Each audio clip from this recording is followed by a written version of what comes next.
ایک نبی جنہیں صدیوں سال پہلے آسمان پر اٹھا لیا گیا، مگر وہ آج بھی زندہ ہیں اور وہ دوبارہ زمین پر اتارے جائیں گے۔ پچھلی بار ہم نے حضرت مہدی علیہ السلام کے بارے میں سنا تھا، اور آج ہم سنیں گے حضرت عیسیٰ علیہ السلام کے نزول کے بارے میں۔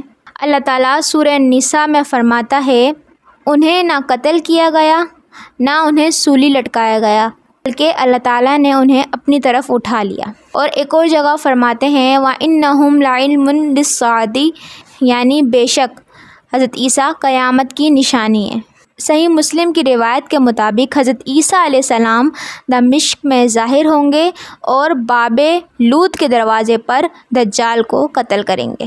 نبی کریم صلی اللہ تعالیٰ علیہ وآلہ وسلم نے فرمایا کہ وہ صلب توڑ دیں گے، خنزیروں کو قتل کر دیں گے اور جزیہ ختم کر دیں گے۔ اس کے بعد دنیا امن اور انصاف سے بھر جائے گی، امن اور انصاف اس دنیا میں پھیل جائے گا۔ نبی کریم صلی اللہ تعالیٰ علیہ وآلہ وسلم نے معراج کی رات حضرت عیسیٰ علیہ السلام کو دیکھا اور فرماتے ہیں کہ میں نے عیسیٰ کو دیکھا، وہ درمیانی قد والے اور سرخ رنگت والے، ایسا محسوس ہوتا ہے جیسے ابھی ابھی حمام سے نکلے ہوں۔ اس سے ہمیں یہ بات پتہ چلی ہے کہ نبی کریم صلی اللہ تعالیٰ علیہ وآلہ وسلم نے حضرت عیسیٰ علیہ السلام کی شکل و سیرت 1400 سال پہلے ہی ہمیں بتا دی۔ ان کی نشانیاں ہمیں 1400 سال پہلے ہی نبی کریم صلی اللہ تعالیٰ علیہ وآلہ وسلم سے پتہ چل چکی ہیں، اور اس لیے تاکہ آگے والے لوگ انہیں پہچاننے میں کوئی غلطی نہ کر سکیں۔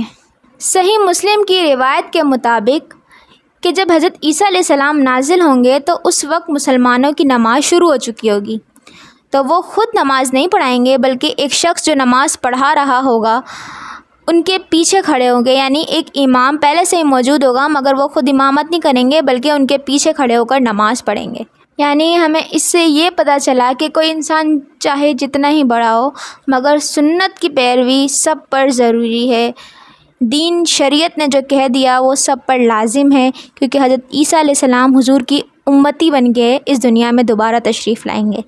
حضرت عیسیٰ علیہ السلام کچھ سال دنیا میں رہیں گے اور شادی بھی کریں گے، اس کے بعد انہیں طبعی موت آئے گی۔ مسلمان ان کی نماز جنازہ پڑھائیں گے اور انہیں دفن کریں گے۔ روایتوں میں آیا ہے کہ انہیں نبی کریم صلی اللہ تعالیٰ علیہ وآلہ وسلم کے قریب دفن کیا جائے گا، کیونکہ وہ اللہ تعالیٰ کے نبی ہیں۔ یہ تھی ہماری سیریز کی ایپیسوڈ 5۔ اگلی ایپیسوڈ میں ہم اس قوم کے بارے میں سنیں گے جنہیں ایک دروازے کے پیچھے قید کر لیا گیا ہے۔ اور کیا آپ لوگ جانتے ہیں کہ کوئی ایک ایسی قوم بھی تھی جو پورے جھرنے کا پانی بھی پی جاتی تھی؟ اس قوم کے بارے میں ہم ایپیسوڈ نمبر 6 میں سنیں گے۔ تو اسی لیے جلدی میرا چینل سبسکرائب کر لیں تاکہ آگے آنے والی ویڈیوز آپ کو پتہ چلتی رہیں۔ اور اگر آپ کو یہ ویڈیو میری پسند آئی ہے تو ویڈیو کو لائک کریں، کمنٹ کریں اور شیئر کریں، اور سبسکرائب کرنا مت بھولیے گا۔ السلام علیکم ورحمۃ اللہ وبرکاتہ۔